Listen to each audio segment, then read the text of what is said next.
One of the most successful film franchises of all time is, of course, Star Wars.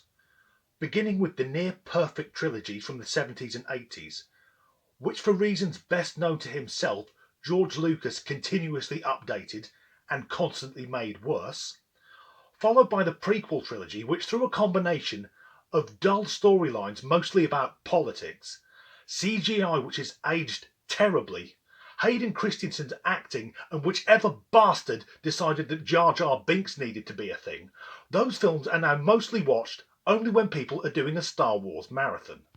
Then Disney bought the franchise, and it's fair to say their films have been somewhat divisive. But they are much more diverse, more ethnically inclusive. However, this didn't stop British actor John Boyega having a hissy fit and claiming the reason his character was sidelined was due to racism.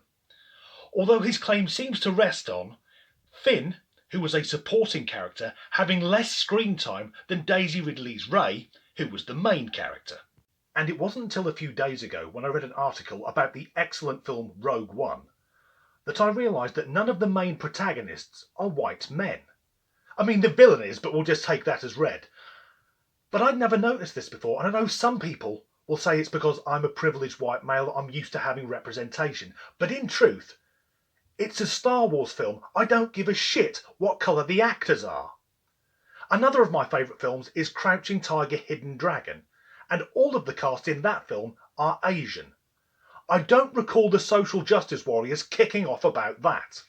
Then, in The Rise of Skywalker, there was another first. The first appearance of a homosexual couple in a Star Wars film. But the woke police weren't happy enough with that because the lesbian couple in question just kissed in the background. What were they expecting? These characters had nothing to do with the plot. Were they meant to suddenly go front and centre and start frantically finger blasting each other? But Star Wars is mostly sexless. They're family films. In The Phantom Menace, Anakin's mother explained that he was conceived without a father. He was conceived by the midi-chlorians. Is that really what happened, or did she wake up with a hangover and her knickers round her ankles? But Anakin was conceived without a father. That's Immaculate Conception. Darth Vader was Jesus. And at no point in the original trilogy does Han Solo say to Princess Leia, "Get on top and ride me like a stolen moped." Can we still call her Princess Leia, or is she now a privileged white female from an outdated monarchist society?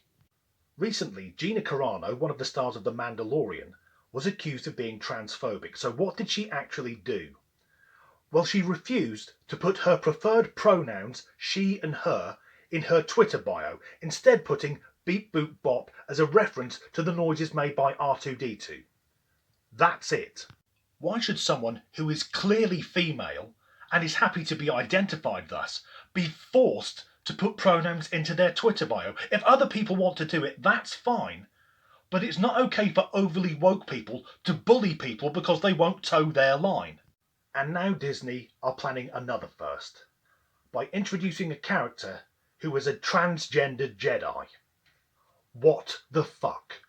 And I'm not saying that trans people shouldn't be represented, but I cannot think of any scenario where it would be relevant to a Star Wars film.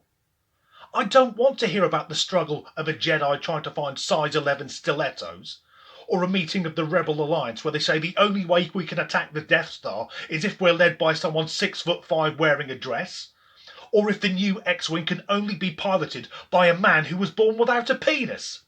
And I don't think that Disney give a shit about trans people.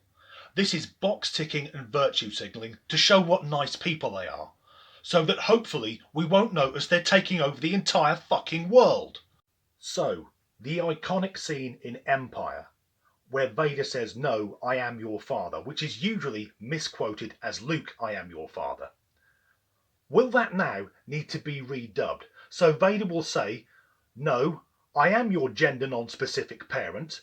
You are my son, but if you wish to identify as my daughter or non-binary, that's okay, because all genders, sexualities and choices are of equal value in the Empire."